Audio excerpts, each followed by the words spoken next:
Bismillahirrahmanirrahim. Assalamualaikum warahmatullahi wabarakatuh.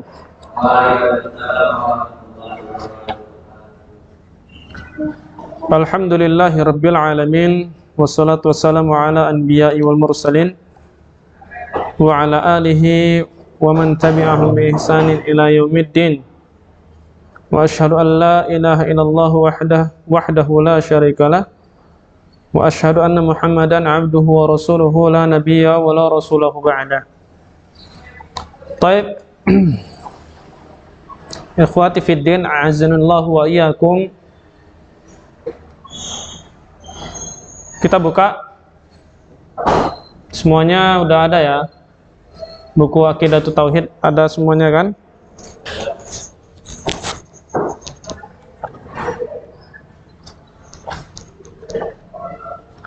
Kemarin kita sudah membahas asyirku, anwa'uhu, ta'rifu wa anwa'uhu ya. Syirik, pengertian syirik dan pembagiannya. Baik. Ma makna huwa syirik? Ma makna asyirk? Siapa yang bisa jawab? Apa arti syirik?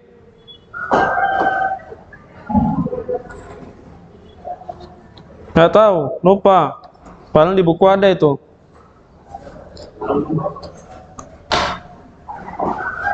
Belum dibuka juga, Masya Allah. Halaman 8 kemarin kita membahaskan. Asyirku ta'rifuhu wa anwa'uhu. Sesuatu yang saya membatalkan tauhid. Tapi kalau nanti ujian jangan ditulis bahasa Indonesia, harus bahasa Arab ya. Pengertian syirik itu adalah ta'rifuhu asyirku huwa ja'ala syarik lillahi ta'ala fi rububiyyatihi wa ilahiyatihi. Ya, menjadikan asyirku huwa syirik itu adalah ja'ala syarik, menjadikan tandingan ya ataupun penyamaan lillahi untuk Allah ataupun dengan Allah Ta'ala fi rububiyyati, di dalam penciptaan ataupun ilahiyah ataupun ibadah. Jadi kalau misalkan nanti ada soal ujian, ma makna asyirk ya, atau uzkur ta'rif asyirk, maka antum akan menjawabnya asyirku huwa ja'ala syarik lillahi ta'ala fi rububiyyati wa uluhiyatihi. Nah itu dia.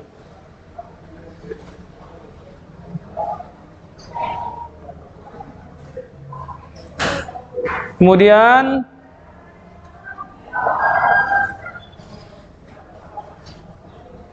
kita semalam sudah membahas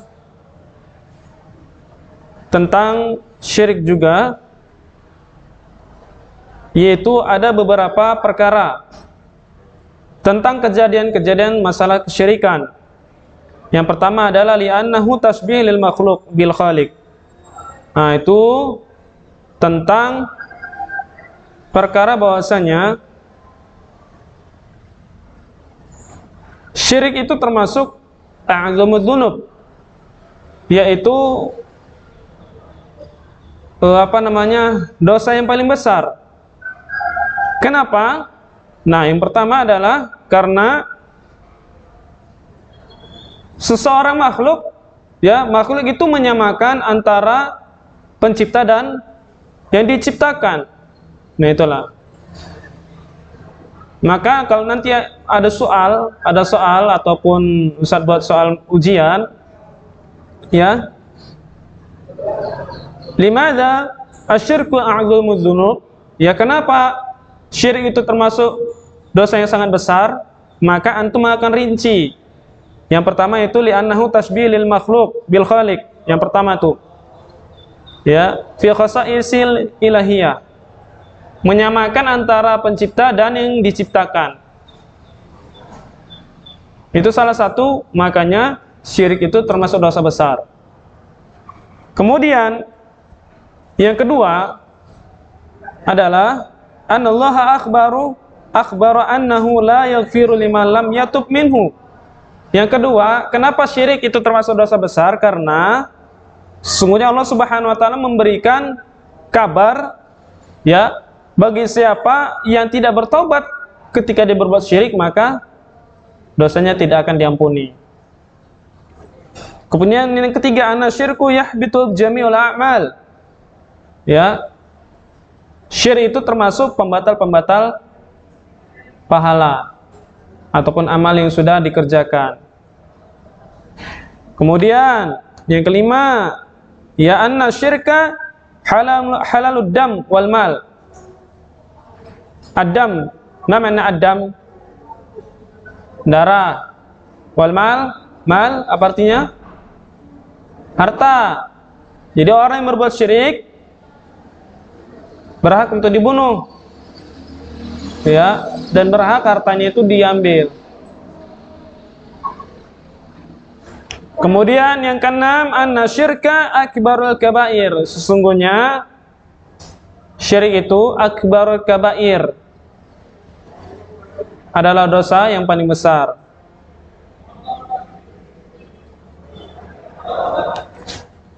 Kemudian halaman 10 yang ketujuh itu anna syirka, ini yang kita bahas. Ya. Anna syirka tanqusu wa'ib. Ya. Wa'ibun nazzahur rabb subhanahu nafsahu anhuma. Faman asyraka billah faqad athbata lillahi ma nazzahu nafsihi anhu. Wa hadha ghayatul muhadah lillahi ta'ala wa ghayatul mu'anidah wal musyaqah lillah. Ya. Syirik itu termasuk aib. Ya. Syirik itu termasuk salah satunya adalah aib. Tahu aib enggak? Aib itu adalah ketika orang berbuat dosa itu adalah aib. Apapun dosanya itu aib. Enggak pingin diketahui orang lain. Itulah dia yang dimaksudkan masalah aib.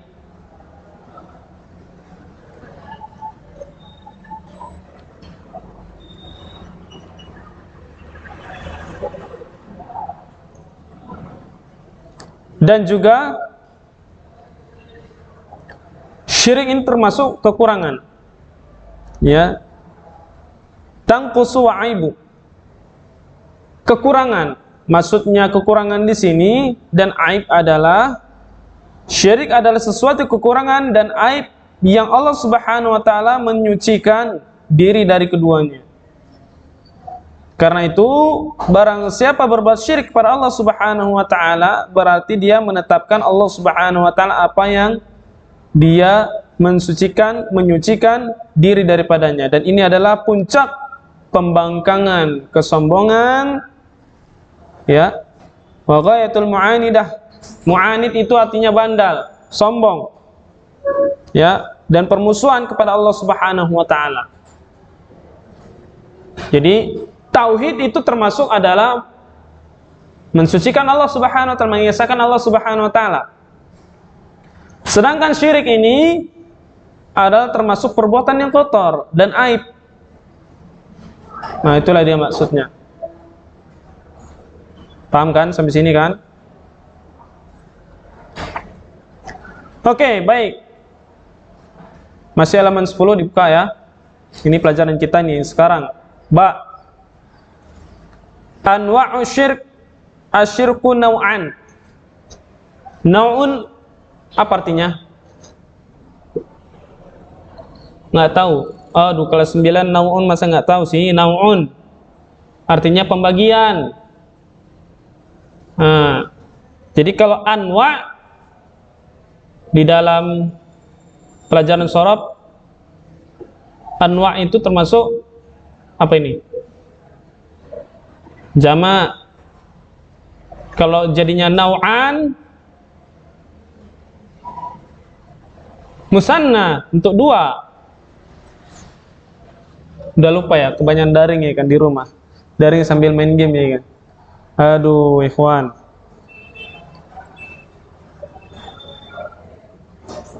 Oke. Anwa'u syirk. Pembagian-pembagian syirik. Kalau antum nggak tahu ditulis. Jangan nanti begitu ujian tanya-tanya soal lagi.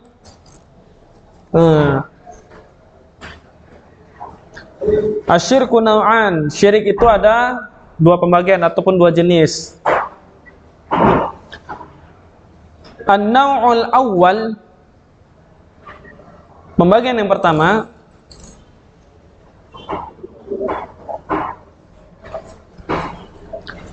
syirku akbar. Syirkun akbar. Syirik besar. Akbar bimakna jam'un minal kabir. Ya, kabir, akbar.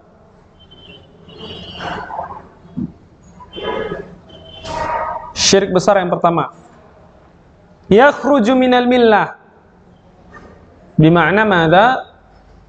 Yakhruju minad din, kharijud din, au murtad. Irtadda min dinihi. Artinya apa?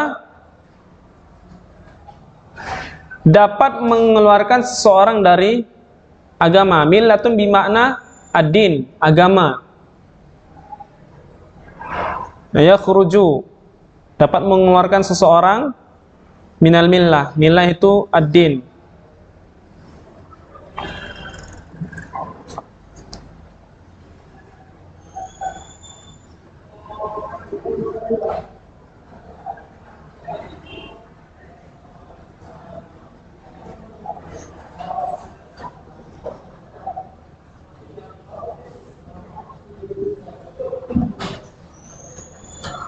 Wa yukhallidu sahibahu finnar idza mata wa lam yatub minhu. Apa artinya tuh? Wa yukhallid wa yakhlidu khalada yakhlidu. Ya.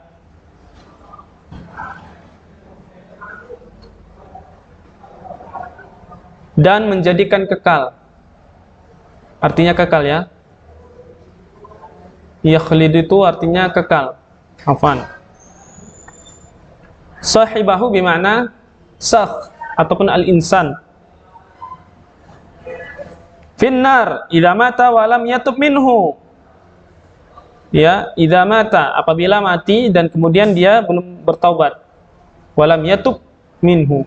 Taba yatubu. Kalau dalam ilmu nahwu apa tuh? Kenapa dia tidak dibaca yatuba ataupun yatubi, yatubu? Karena dia berjumlah huruf lam, maka dia harus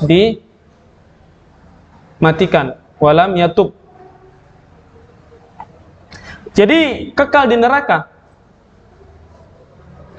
Syirik besar, seseorang itu apabila melakukannya, maka dia telah keluar dari agama Islam dan kekal abadi di dalam neraka. Kalau sekiranya pelaku syirik tersebut belum bertaubat kepada Allah Subhanahu wa taala, nah itulah dia.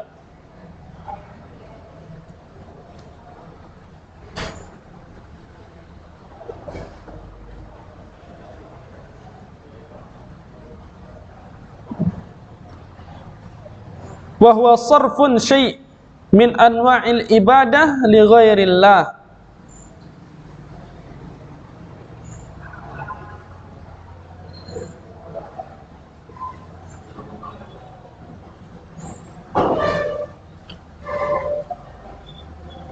Wa huwa itu kembali kepada asyirk. Sarfun, ya, syirik itu, syirik besar adalah memalingkan sesuatu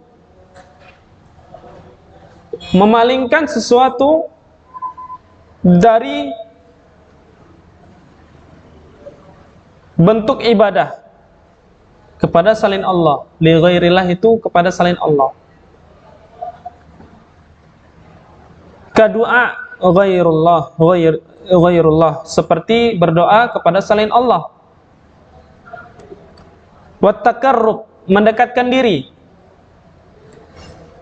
Wad dzabaih, menyembelih. Wan nuzuri, bernazar li ghairillahi, kepada selain Allah Subhanahu wa taala.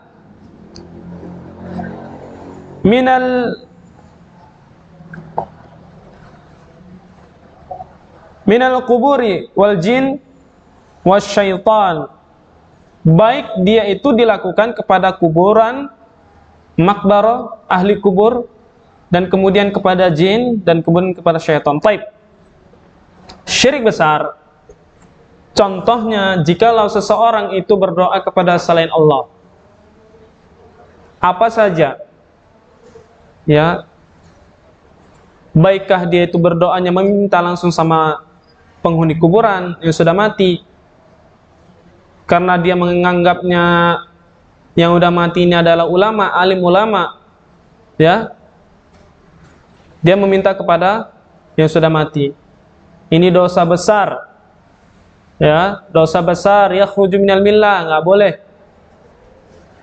Dosa besar dan dapat mengeluarkan seseorang kaum muslimin dari agama Islamnya.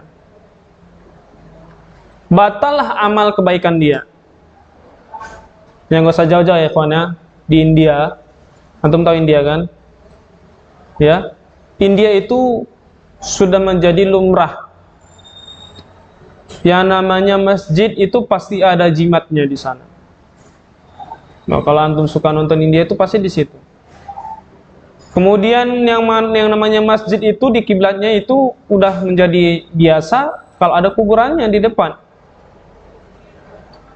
Sebagai apa? Kata mereka, sebagai bentuk agar diterimanya ibadah mereka itu kepada Allah Subhanahu wa taala.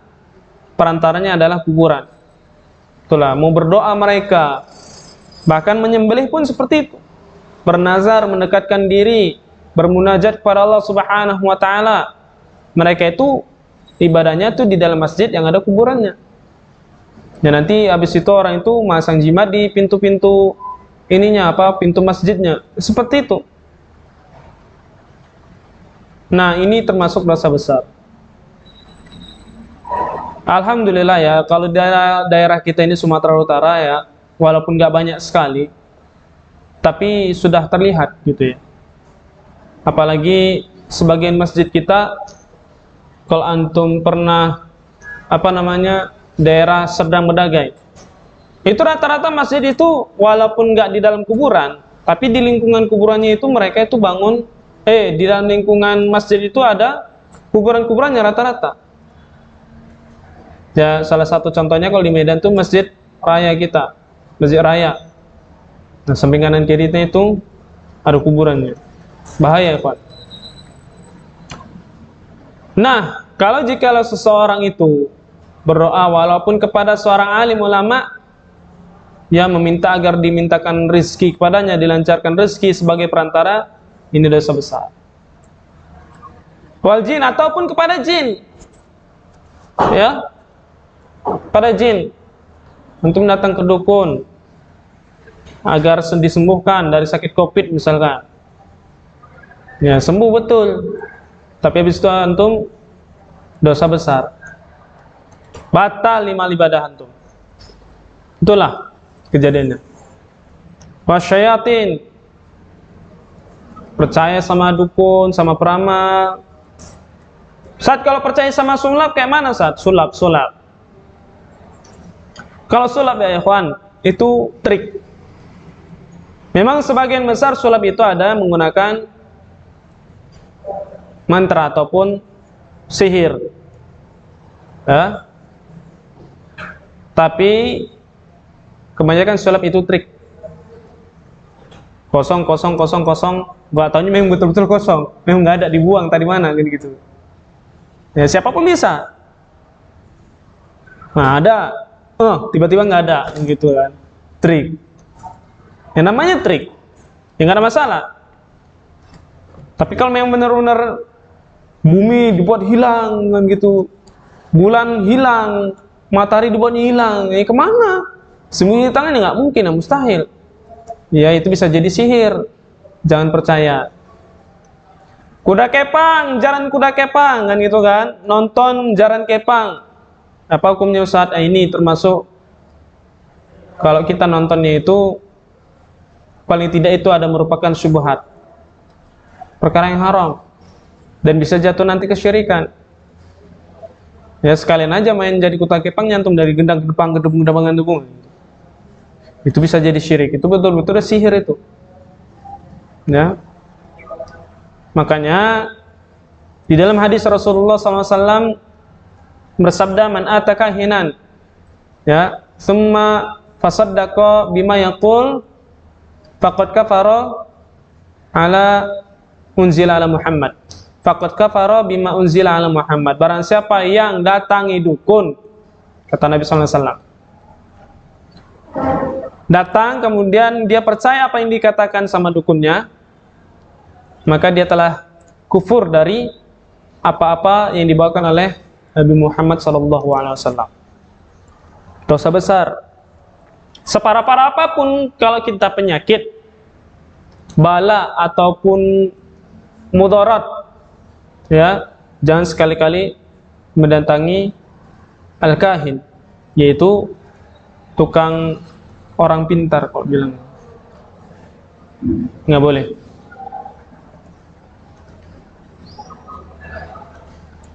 Saat kalau kerasukan kayak mana? Ruqyah. Nggak bisa ruqyah, minta tolong. Seperti itu. Ya, tapi ingat ya kawan, di dalam Islam ini nggak ada yang namanya tukang ruqyah. Ya karena siapapun bisa meruqyah. Nggak seperti, oh ini khusus orang alim harus dia yang ruqyah, kalau nggak bisa. Nggak mesti. Nah, kalau kita mengkhususkan seseorang ya di dalam ruqyah, itu juga bisa jatuh nanti kepada al-kahin, tukang ramal juga. Makanya nggak boleh. Siapapun bisa menjadi ini apa namanya? Jadi ar-raqi, yang itu tukang ruqyah. Ya siapapun bisa. Ruqyah mandiri. Jadi ruqyah itu bukan sebuah gelar ataupun pekerjaan, enggak. Ruqyah itu juga bersifat seperti dakwah, ya, mengusir jin dan syaitan.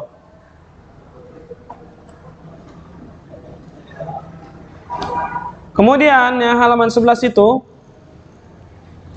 wal khauf minal mauta awil jin awil syayatin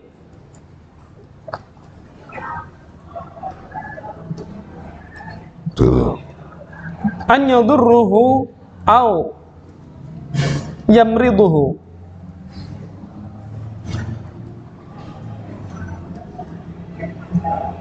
Warraja ghairullah fima la yaqdiru alaihi illallah min qada'il hajat wa tafrijil kurabat mimma yumarisul an hawla di adrihah al-mabniyah ala quburil awliya was salihin. Qala ta'ala wa ya'buduna min dunillahi ma la yadurruhum wa la yanfa'uhum wa yaqulun haula'i syufa'una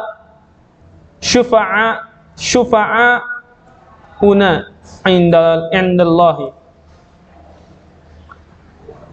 Al-khawf bermakna takut. Minal mauta, seseorang takut di dalam kematian karena adanya jin dan syaitan. Yuk, pergi beli makanan yuk. Enggak lah. Kenapa? Takut ada pohon besar di situ, ada yang penunggunya.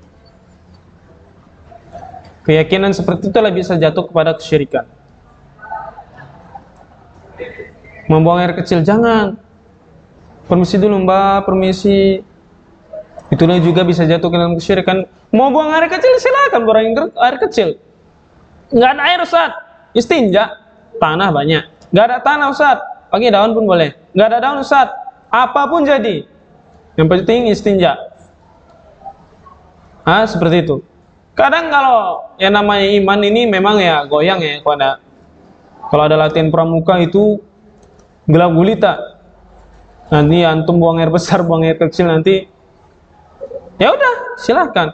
Jangan pakai permisi, permisi, nggak ada itu.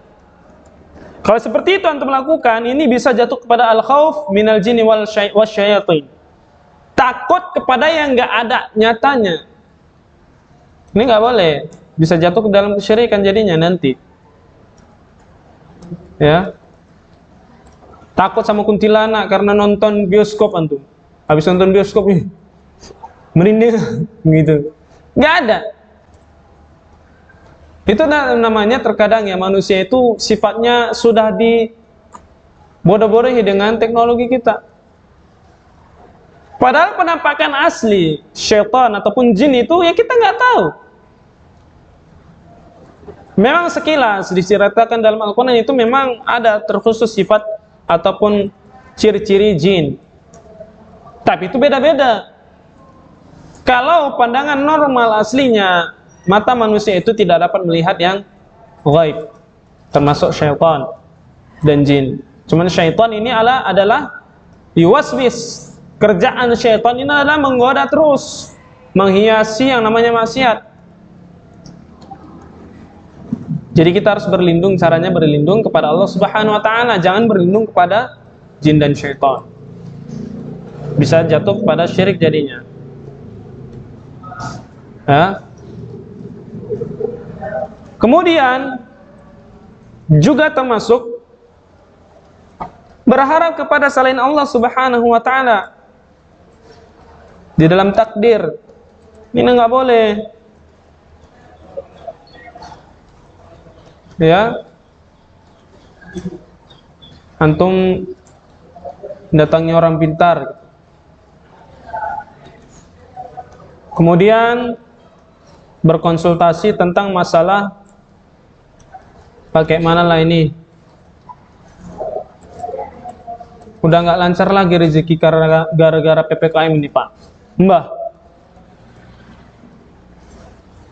Oh ini salah ini kamu jualannya.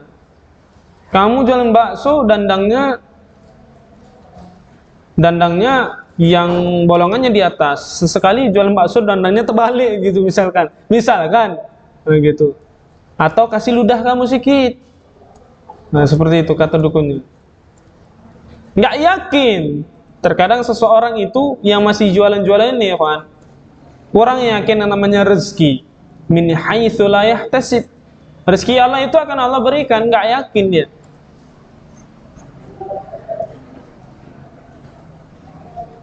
Penjual bakso saingan, penjual ayam penyet. Terkadang kan ayam penyet itu saingan. Oh, pakai pelaris. Garam tiap pagi ditabur. Misalkan. Kemudian dandangnya dikasih celana dalam misalkan. Ya, tukang bakso misalnya. Biar laris. Seperti itu. Ini namanya orang bodoh. Nggak yakin kepada rezeki Allah Subhanahu wa taala. Jadi sikap kita seperti apa kalau misalkan kita pedagang kemudian kalah saing dengan yang lain, syukuri. Mungkin rasa kita kurang enak daripada rasa bakso sebelah. Seperti itu. Atau nggak salah pedagang makanan. Misalkan antum jual butik. Yang sebelah itu kok bisa laris ya? Ya kalau antum jualnya kemahalannya ya nggak laku-laku.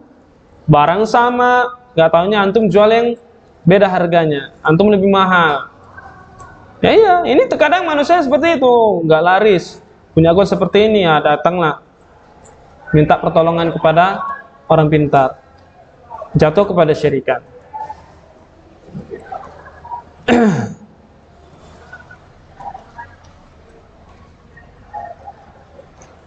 Begitu juga yang meminta kepada kuburan itu tadi, seorang alim, misalkan kiai meninggal, Seperti itu. Memang awal mulanya murid-muridnya itu tidak langsung menyembah ataupun meminta doa kepada dia. Tapi murid-muridnya disuruh, oh ini kiai kita doakan mereka. Gitu kan. Kemudian lanjut tak beberapa masa, berapa tahun kemudian meninggal juga muridnya kiai ini tadi. Dikenalkan sama muridnya yang generasi selanjutnya, oh ini kiai kita dan inilah guru yang pertama kita. Seperti itu. Yuk kita bacakan Al-Fatihah. Kemudian berlalu, datang masa lagi, masa yang datang. Generasi selanjutnya tahu, oh ini guru pertama kita, yuk kita doakan. Kalau bisa kita minta, karena dia orang yang dekat kepada Allah Subhanahu Wa Taala. Ini jatuh kepada kesyirikan. Ya, bisa mengeluarkan seseorang di dalam agamanya, batal amalnya. Oleh karenanya Allah Subhanahu Wa Taala mengatakan dalam firman-Nya di dalam surat Yunus itu ayat 18, wa ya'buduna min dunillahi ma la yadurruhum wa la yanfa'uhum wa yaqulun haula'i syufa'a indallah haula'i syufa'auna indallah. Dan mereka menyembah kepada selain Allah Subhanahu Wa Taala, ya, yang tidak bisa dapat mendatangkan mudarat dan mendatangkan manfaat juga, dan mereka berkata mereka itu adalah memberikan syafaat di sisi Allah Subhanahu Wa Taala. Seperti itu tadi orang alim. Ini orang yang dekat kepada Allah Subhanahu Wa Taala. Bahkan sekelas Nabi pun kita nggak boleh meminta doa kepada dia, meminta mudarat, meminta manfaat kepada seorang Nabi pun nggak boleh. Ya, seperti orang Nasrani menjadikan Yesus mereka itu sebagai perantara agar ibadahnya itu diterima kepada Tuhan mereka, kepada Allah Subhanahu Wa Taala. Jadi gimana mau kifuna? Kayak mana solusinya Ustaz? Ya udah berdoa langsung kepada Allah, beribadah langsung kepada Allah, nggak ada pakai perantara, langsung, nggak ada titip-titip. Beda ya kalau misalkan kita meminta tolong, ya Ustaz doakan anak ya, anak mau nikah tahun ini. Ini doakan, bantuan doa maksudnya agar lancar. Ya didoakan sama Ustaznya, ini nggak masalah.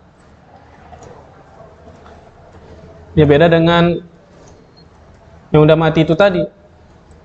Ya Syekh, saya mau nikah Syekh, mudah-mudahan lancar ya pernikahan saya, ini nggak boleh. Meminta pertolongan untuk didoakan pada orang hidup boleh, meminta pertolongan kepada orang mati, doa di dalam doa ini nggak boleh. Haram hukumnya. Ya. Jam 9 lewat berapa ini selesainya? 9 lewat 10 apa 20?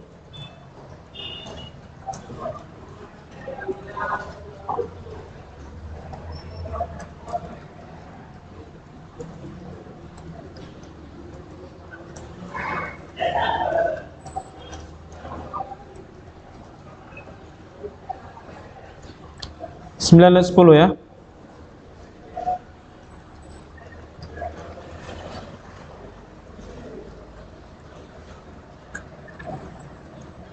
Oke, yang kedua, an-naw'u tsani, syirku asghar la yakhruju min millah. Yang pembagian yang kedua adalah syirik kecil. Ini tidak dapat mengeluarkan seseorang di dalam agama. Lakinnahu yang kusut tauhid wa huwa wasilatun ila syirk akbar.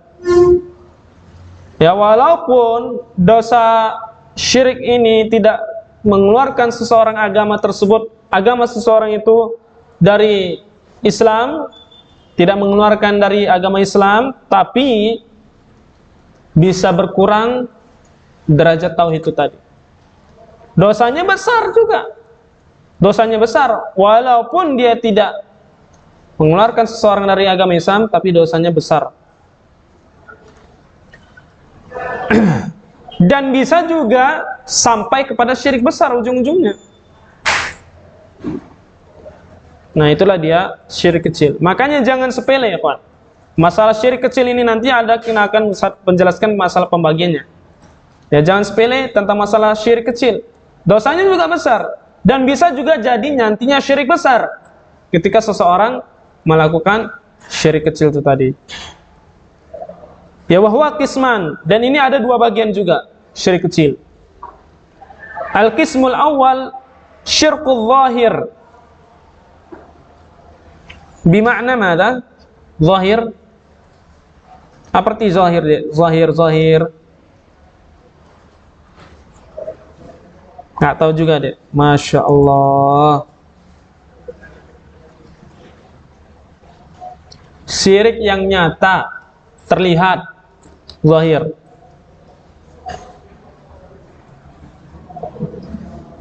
Wa huwa alfaz wa af'al. Yaitu alfaz, lafzun. Apa artinya? Pengucapan. Wa af'al, fi'lun. Bermakna mana? Perbuatan. Fal alfaz kal halfu bi ghairillah. Ya, adapun di dalam pengucapan, contohnya adalah seseorang bersumpah kepada selain Allah Subhanahu wa taala. Sumpah sambar geledek, sambar betulan, biar sumpah demi pocong, jadi pocong betulan dia mati jadi. Itu ya contohnya. Qala sallallahu alaihi wasallam, man halafa bi ghairillah faqad kafara au asyraka. Barang siapa yang bersumpah kepada selain Allah, halafa, sumpah ya, faqad kafara au asyraka, maka dia telah kufur dan juga berbuat syirik. Wa qauluhu ma sya'allah wa syi'ta. Qala sallallahu alaihi wasallam lima qala rajulun ma sya'allah wa syi'ta, qala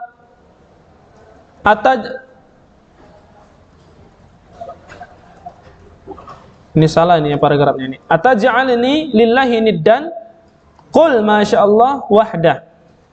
Nah, ini juga kalimat masya Allah. Ini di kalangan Arab ini keseringan mereka dulu di zaman Nabi mereka mengatakan masya Allah wa syi'ta. Ini enggak boleh. Maka katakanlah kata Nabi masya Allah wahda ataupun masya Allah udah saja udah cukup. Karena arti masya Allah apa artinya? Atas kehendak Allah, wa syi'ta, dan kehendakmu. Enggak boleh. Nabi SAW tidak bisa berbuat kehendak. Bisa menurunkan hujan dengan Nabi SAW nggak bisa. Itu semuanya izin Allah Subhanahu Wa Taala. Kalau melihat sesuatu, masya Allah, udah gitu aja cukup. Jangan masya Allah. Ada orang wasyita, ini nggak boleh. Bisa jatuh kepada hukumnya syirik. Itu di zaman Nabi SAW.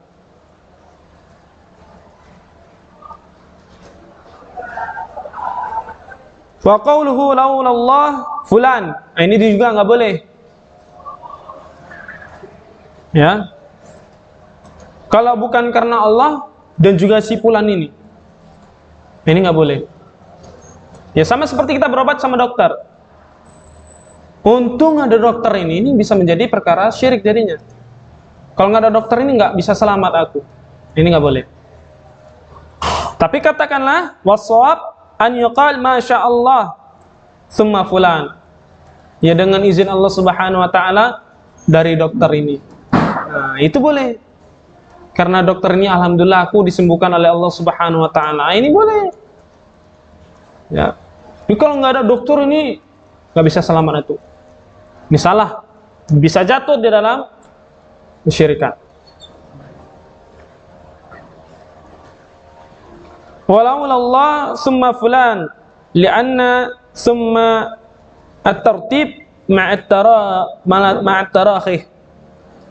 Taj'al masyi'ah al-'abdu tabi'ah li masyi'atillah.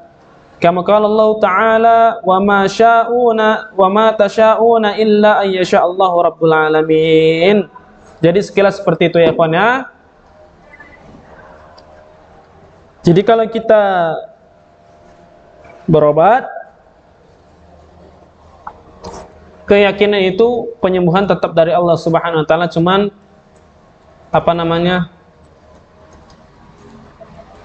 hanya perantara saja yang tukang ngobati. Sebegitu juga ruqyah. Iya, aku diruqyah sama ustaz itu, sembuh, hebat ustaz itu. Kalau nggak ada ustaz itu, aku nggak sembuh. Ini nggak boleh. Bisa jatuh di dalam kesyirikan. Tapi katakanlah, alhamdulillah dengan izin Allah Subhanahu wa taala dapat menyembuhkan aku dari ruqyah itu, alhamdulillah bisa sembuh. Ini dia. Benar ya?